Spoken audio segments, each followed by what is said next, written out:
on voit l'histoire du mouvement ouvrier et l'histoire du mouvement syndical depuis ces 30 dernières années, on voit que déjà la condition ouvrière a changé, puisque les couches moyennes, les cols blancs, etc., on a les services, enfin on a affaibli terriblement la classe ouvrière par le tertiaire et par la délocalisation. Dans le même temps, il y a eu toute une progressive cooptation des syndicats par le pouvoir. Ça a commencé par Force ouvrière, puis la CFDT, et maintenant la CGT de Thibault. Hein. Donc il y a une soumission des syndicats, une baisse de la conscience de classe ouvrière, une baisse de la réalité ouvrière avec la délocalisation et l'émergence des services et du tertiaire, etc. Donc on a un monde du salariat, en réalité, du petit salariat très affaibli, très atomisé, trahi par des syndicats qui d'ailleurs ne représentent que 7% des salariés, il faut le savoir, et qui de toute façon, jusqu'à la CGT, ont passé des accords au niveau européen dans une logique qui s'appelle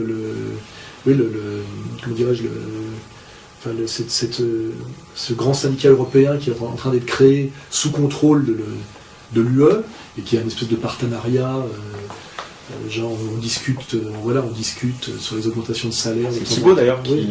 Oui, Thibault serait pressenti pour être le premier représentant de ce syndicat européen global. Donc effectivement, on a tous ces facteurs qui font qu'aujourd'hui, si on avait de toute façon supprimé la manif unitaire du 1er mai depuis longtemps, c'est parce qu'ils n'arrivaient plus à mettre autant de gens dans la rue qu'avant. Il y a une période d'énorme souffrance du monde du travail et de grande faiblesse politique pour se défendre. C'est une réalité objective, c'est la victoire d'un gros travail qu'a fait le capital pour affaiblir le monde du travail dans son unité, dans ses capacités de défense, ce qui se traduit par beaucoup de névrose, de colère, etc.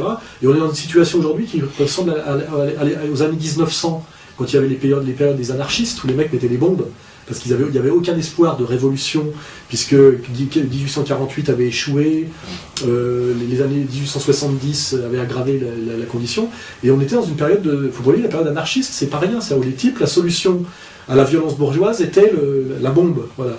Et ça ressemble un peu, les mecs maintenant veulent faire sauter leurs usines, etc., parce qu'ils n'y arrivent pas, parce que même la grève aujourd'hui n'est même plus un outil très violent pour l'ouvrier, c'est valable que dans les services publics qui sont en train d'être démantelés, parce que la délocalisation, c'est que l'ouvrier ne peut même plus menacer de ne pas travailler, on lui menace de lui retirer son travail, de toute façon, parce que de toute façon il est délocalisé, il va faire la grève, quoi, il est chômeur, la grève de chômeur, ça ne gêne personne.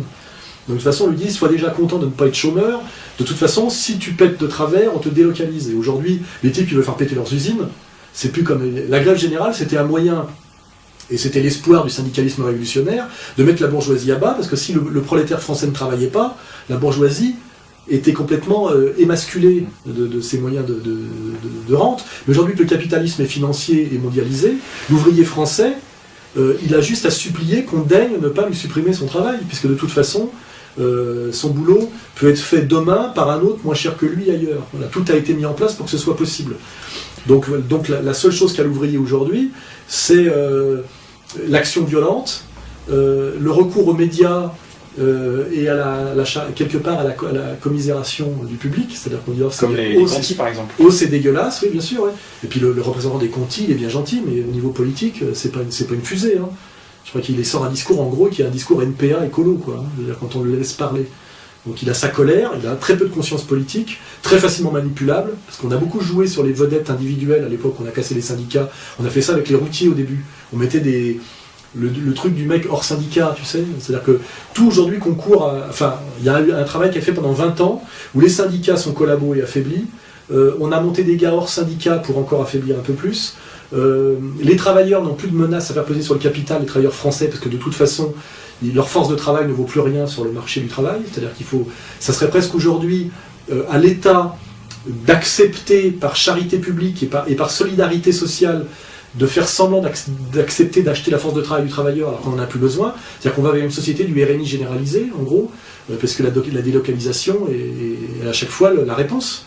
Et d'ailleurs, je le redis, les mecs ils gueulent non pas parce que on ne leur augmente pas leur salaire, ils ne menacent pas de faire une grève, ils menacent de faire péter une usine parce que le propriétaire de l'usine est en train de la vider entièrement pendant le week-end pour délocaliser. Voilà. Et donc on est dans une situation de tragédie ouvrière et d'impuissance ouvrière qui ressemble au climat anarchiste des années 1900.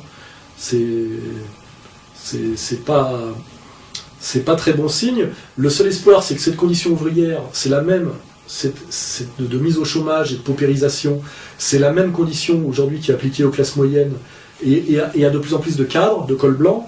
Donc on peut espérer aujourd'hui que le salut du mouvement ouvrier ne vienne pas du mouvement ouvrier tout seul, mais du fait qu'à un moment donné, il opère la jonction avec la classe moyenne, ce qui a toujours été la terreur du capital en réalité depuis toujours, la jonction classe moyenne-prolétariat, et que l'espoir révolutionnaire ou l'espoir de bras de fer social contre le capital ne peut passer aujourd'hui, c'est certain, que par une alliance classe moyenne et petit salariat. Hein. Et ça oblige à réviser toute la lecture, tout le catéchisme socialo-marxiste d'Arlette Laguillet et des syndicats, puisque l'alliance classe moyenne prolétariat, historiquement, c'est considéré comme fasciste. Hein, voilà. Mais pourtant, objectivement, n'importe quel économiste sérieux et analyste politique sérieux le sait et le dira, c'est la seule solution pour que le capital puisse être vaincu par le travail et que le travail puisse reprendre un peu la main par rapport à la puissance du capital mondialisé et financier, c'est cette union sacrée classe moyenne prolétariat, et cette union sacrée classe moyenne prolétariat, c'est appelé par les ennemis de droite et de gauche, c'est-à-dire par le capital et les professionnels du syndicalisme, c'est appelé comme, c'est qualifié d'expérience fasciste. Donc il va falloir se poser la question, si on accepte d'être fasciste, selon ce que dit la droite du capital et la gauche traître des syndicales, où est-ce qu'il va falloir renoncer à la victoire du travail, et est-ce qu'il va falloir accepter la soumission totale du travail face au capital pour ne pas se voir traité de fasciste. Voilà, parce qu'en gros, c'est ça, comment dirais-je, le contexte de demain. Mais justement, est-ce que les syndicats n'empêchent pas cette jonction entre la classe moyenne et les petits salariés ? Eh bien, évidemment oui, par tous les moyens. C'est presque aujourd'hui leur fonction et leur travail. C'est d'empêcher cette jonction. C'est le discours d'Arlette Laguillet, travailleur, patron. C'est la phrase comment il s'appelle, de François Hollande qui dit « Je n'aime pas les riches ». Et en faisant ça, il montre du doigt un type qui gagne 4 000 €. C'est-à-dire qu'il gagne 10 fois moins que lui, parce que lui et sa femme, ils gagnaient 40 000 €, je crois, par mois, sans ce qu'on sait, officiel, hein. Il y a ce qu'on ne sait pas. Mais tout le travail de la gauche officielle aujourd'hui, c'est de montrer comme riche le petit patron, l'artisan et le commerçant, qui est la vache à lait de la fiscalité française, et de cacher effectivement les vrais riches. Donc effectivement, toute cette mascarade aujourd'hui, elle est là. Le rôle des syndicats, effectivement, est d'empêcher par tous les moyens la vraie jonction révolutionnaire de la petite bourgeoisie et des salariés et des petits salariés. Hein, parce que dans les